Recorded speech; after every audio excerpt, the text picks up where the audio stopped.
আমন্ত্রণ বিশ্ব বাংলায় আপনাদের সঙ্গে আছি নাতাশা বৃষ্টি। শুরুতেই সংবাদ শিরোনাম।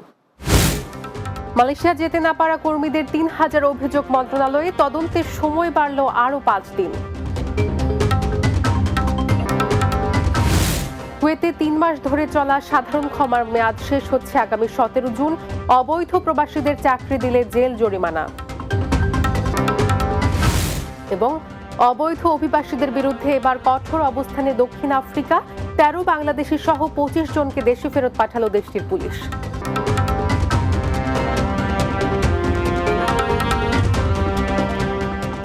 শুনছিলেন শিরোনাম, এবারে বিস্তারিত। মালয়েশিয়ায় বিপুল সংখ্যক কর্মী যেতে না পারার কারণ খুঁজতে গঠিত তদন্ত কমিটিকে আরও ৫ কর্মদিবস সময় দেওয়া হয়েছে, এমনটা জানিয়েছেন প্রবাসী কল্যাণ প্রতিমন্ত্রী শফিকুর রহমান চৌধুরী। মঙ্গলবার প্রবাসী কল্যাণ মন্ত্রণালয়ে এক সংবাদ সম্মেলনে তিনি এ তথ্য জানান। মন্ত্রী বলেন, মালয়েশিয়া যেতে না পারা ৩,০০০ কর্মী মন্ত্রণালয়ে অভিযোগ করেছেন। তদন্ত কমিটির বিষয়ে কোনো অগ্রগতি আছে কিনা জানতে চাওয়া হলে মন্ত্রী বলেন, আমরা রিপোর্ট নিচ্ছি, ঈদের পরে রিপোর্ট নিয়ে বসার কথা জানান তিনি। এ সময় সাংবাদিকদের প্রশ্নের জবাবে দুবাই, কাতার, ওমান ৩ দেশে শ্রম বাজার আরও গতিশীল করার চেষ্টা করা হচ্ছে বলেও জানান মন্ত্রী। মালয়েশিয়ার ব্যাপারে আমাদের তদন্ত কমিটি কাজ করতেছে। আমরা চাইতেছি যে একটা স্বচ্ছ রিপোর্ট বাইরে আসুক এবং এই ধরনের সমস্যার সম্মুখীন না হয় সেই ব্যাপারে আমরা কাজ করতেছি। আমরা তাদেরকে আরও পাঁচ দিন কর্মদিবস আমরা বাড়িয়ে দিয়েছি। এখন শ্রমবাজারের প্রত্যেক দেশের সাথেই আমাদের যোগাযোগ হচ্ছে। ইনশাল্লাহ ১৭৬টি দেশের সাথে আমাদের কাজ করতেছে আমাদের মন্ত্রণালয়। কুয়েতে অবৈধ প্রবাসীদের চাকরি বা থাকার জায়গা দিলে ৬ মাসের জেল অথবা ৬০০ কুয়েতি দিনার জরিমানা করা হবে। একই সঙ্গে অবৈধ প্রবাসীকে ফিঙ্গার ব্লক করে নিজ দেশে ফেরত পাঠানো হবে, যার ফলে ওই ব্যক্তি আর কখনোই কুয়েতে প্রবেশ করতে পারবে না বলে জানিয়েছে দেশটির স্বরাষ্ট্র মন্ত্রণালয়।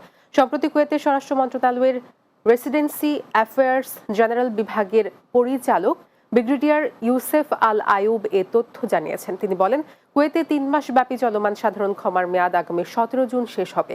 ওই সময়ের মধ্যে যারা সাধারণ ক্ষমার সুযোগ গ্রহণ করে আকামা নবায়ন করবে না অথবা কুয়েত ত্যাগ করবে না, তাদের বিরুদ্ধে কুয়েতে বসবাসের আইন লঙ্ঘনের অভিযোগে গ্রেপ্তারের জন্য নিবিড় অভিযান চালানো হবে। যেসব কোম্পানি শ্রমিক নিয়োগ দেওয়ার পর চাকরি দেয় না, ওইসব কোম্পানিকে ব্ল্যাকলিস্ট করে তাদের বিরুদ্ধে আইনানুগ ব্যবস্থা গ্রহণ করা হবে।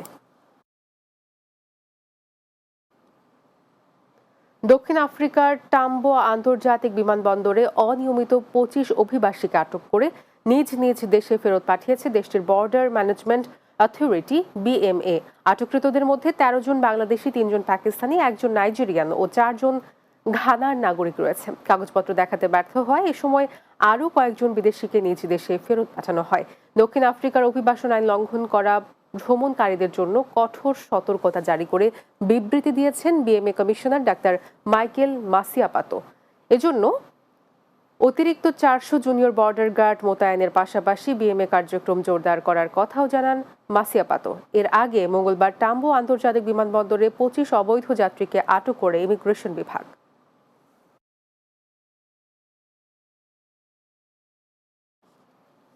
বিশ্ব বাংলায় নিচ্ছি বিরতি, ফিরে এসে অন্যান্য সংবাদের সঙ্গে আরও থাকছে।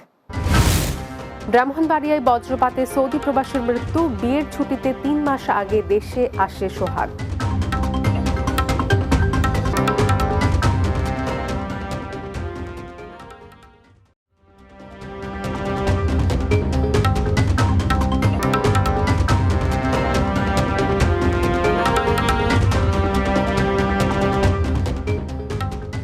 বিশ্ব বাংলায় স্বাগত আরও একবার।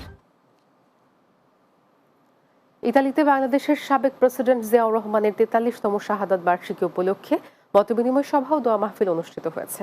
Italy bureau chief Shaon Ahmed জানান, জাতীয়তাবাদী স্বেচ্ছাসেবক দল দক্ষিণ ইতালি আয়োজিত অনুষ্ঠানে প্রধান অতিথি ছিলেন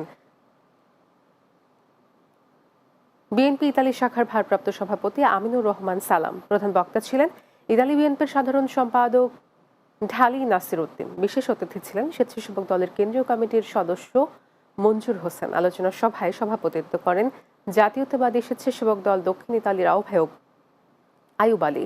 পরিচালনা করেন সংগঠনের সদস্য সচিব দেলোয়ার হোসেন ও যুগ্ম আহ্বায়ক রাশেদ জামান।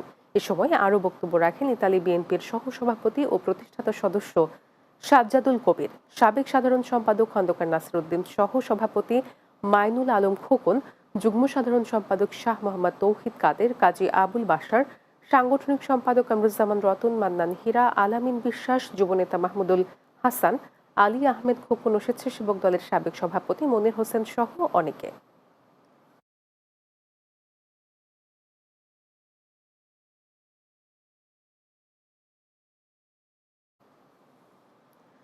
সুন্দরবন কল্যাণ সমিতি ফ্রান্সের 2024-26 সালের পূর্ণাঙ্গ কমিটি ঘোষণা করা হয়েছে। ফ্রান্স প্রতিনিধি রাসেল আহমেদ জানান, রাজধানী প্যারিসের একটি অভিজাত রেস্টুরেন্টে আয়োজিত অনুষ্ঠানে এই কমিটি ঘোষণা করা হয়। নতুন কমিটি ঘোষণা করেন সংগঠনের প্রধান উপদেষ্টা প্রতিষ্ঠাতা সভাপতি এমদাদুল হক স্বপন। সংগঠনের সাবেক সভাপতি জাহিদ আকুনের সভাপতিত্বে অনুষ্ঠান সঞ্চালনা করেন সাবেক সাধারণ সম্পাদক হেলাল ব্যাপারী। নতুন কমিটিতে সভাপতি হয়েছেন শাহাদাত হোসেন রনি ও সাধারণ সম্পাদক নজরুল ইসলাম এবং পৃষ্ঠপোষক ডাক্তার এম এ আজিজ। কমিটির উপদেষ্টা মণ্ডলের সদস্যরা হলেন জাকির হোসেন, শেখ কামরুজ্জামান নান্নু, আলম বয়াতি, ইনামুল হক, ওয়ালিদ হোসেন ও আবু হানিফ। এছাড়াও সিনিয়র সহ সভাপতি হেলাল উদ্দিন, সহ সভাপতি নাসির আহমেদ, জাহাঙ্গীর লাহারি, নজরুল ইসলাম বাজিদ, শাহ আলম, শাহাদাত হোসেন, যুগ্ম সাধারণ সম্পাদক জামাল শরীফ, আসিফ হাওলাদার, তারেক মাহমুদ, ডাক্তার খলিলুর রহমান, সাংগঠনিক সম্পাদক আবু তাহের, রিয়াজুল ইসলাম রিপন, প্রচার সম্পাদক তারেক শিকদার ও কোষাধ্যক্ষ জহিরুল ইসলাম আরিফ। ব্রাহ্মণবাড়িয়ার নবীনগরে বজ্রপাতে মোহাম্মদ সোহাগ নামে এক সৌদি প্রবাসী যুবকের মৃত্যু হয়েছে। সোমবার দুপুরে উপজেলার বীরগাঁও ইউনিয়নের 22 মৌজা বাজারের পাশে আবদুল্লাহ চরে এ ঘটনা ঘটে। নিহত সোহাগ কৃষ্ণনগর ইউনিয়নের সাতঘর হাটির আব্দুস সালামের ছেলে। বিয়ের জন্য 3 মাস আগে ছুটিতে আসেন তিনি। নিহতের স্বজনেরা জানান, সকালে সোহাগ 22 মৌজা বাজারের পাশে আবদুল্লাহ চরে 10-15টি মহিষকে ঘাস খাওয়াচ্ছিল। এ সময় হঠাৎ বজ্রপাত হলে ঘটনাস্থলে সে মারা যায়।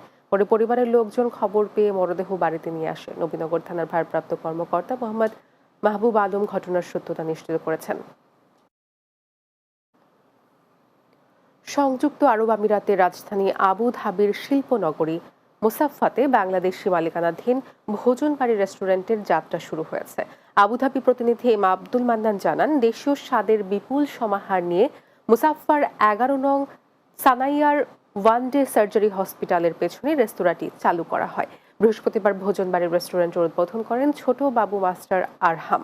এ সময় প্রতিষ্ঠানটির মালিক মোহাম্মদ ইব্রাহিম সহ ব্যবসায়ী মোহাম্মদ নাবিব, মোহাম্মদ ফয়সাল, মোহাম্মদ হাসান, মাওলানা মোহাম্মদ মুবিন, মোহাম্মদ আমজাদ হোসেন ও সাংবাদিক এম আব্দুল মান্নান সহ অনেকেই উপস্থিত ছিলেন। পরে প্রতিষ্ঠানটির সফলতা কামনার পাশাপাশি দেশ জাতীয় প্রবাসীদের কল্যাণে দোয়া করেন মাওলানা মোহাম্মদ আব্দুল মুবিন আল কাদেরি। এ সময় প্রবাসীদের দেশীয় প্রতিষ্ঠানে এসে সুলভে খাবার গ্রহণের আহ্বান জানান প্রতিষ্ঠানটির উদ্যোক্তারা। নোয়াখালী ওয়েলফেয়ার সোসাইটি বাহরাইনের সহ সভাপতি নজরুল ইসলাম মানিক ও সহ সাংগঠনিক সম্পাদক মাহমুদুল হাসান মামুনের মাতা এবং সংগঠনের সদস্য আলমগীর হোসেনের পিতার মাগফিরাত কামনায় শোকসভা ও দোয়া মাহফিল অনুষ্ঠিত হয়েছে। বাহরাইন প্রতিনিধি সম্রাট নজরুল ইসলাম সিদ্দিকী জানান, দেশটির রাজধানী মানামায় বাংলাদেশ কার্গো অফিসে সংগঠনের সিনিয়র সহ সভাপতি তাজউদ্দিনের সভাপতিত্বে আয়োজন করা হয়। সাংগঠনিক সম্পাদক মাসুদ আলমের সঞ্চালনায় শুভেচ্ছা বক্তব্য রাখেন জাকির হোসেন। প্রধান অতিথি ছিলেন নোয়াখালী ওয়েলফেয়ার সোসাইটির সহ সভাপতি Harunur Rashid. Guest of honour ছিলেন সহ সভাপতি নজরুল ইসলাম মানিক। বিশেষ অতিথি ছিলেন সাধারণ সম্পাদক আহসানুল্লাহ মাসুদ। এছাড়াও উপস্থিত ছিলেন হাসান রিয়াদ, আমিনুল হক সুমন, সাংগঠনিক সম্পাদক মাসুদ আলম, মামুন, মনিরুল ইসলাম, বীর হোসেন সুজন, আব্দুল মান্নান, জাকির হোসেন, হেলাল উদ্দিন, শাহ আকরাম, মিরাজ, শওকত, বাবর, সুমন, আলমগীর হোসেন, আব্দুল মতিন, আলমগীর ও খোরশেদ আলম সহ অনেকে।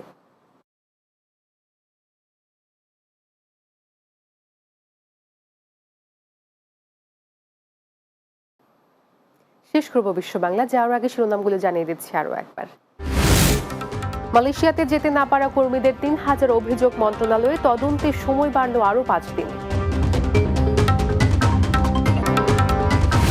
কুয়েতে 3 মাস ধরে চলা সাধারণ ক্ষমার মেয়াদ শেষ হচ্ছে আগামী 17 জুন। অবৈধ প্রবাসীদের চাকরি দিলে জেল জরিমানা।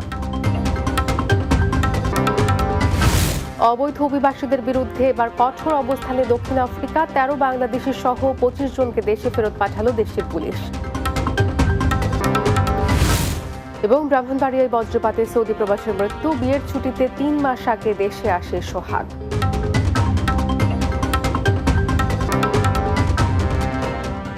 এই ছিল বিশ্ব বাংলায়। এতক্ষণ সঙ্গে থাকার জন্য ধন্যবাদ সবাই।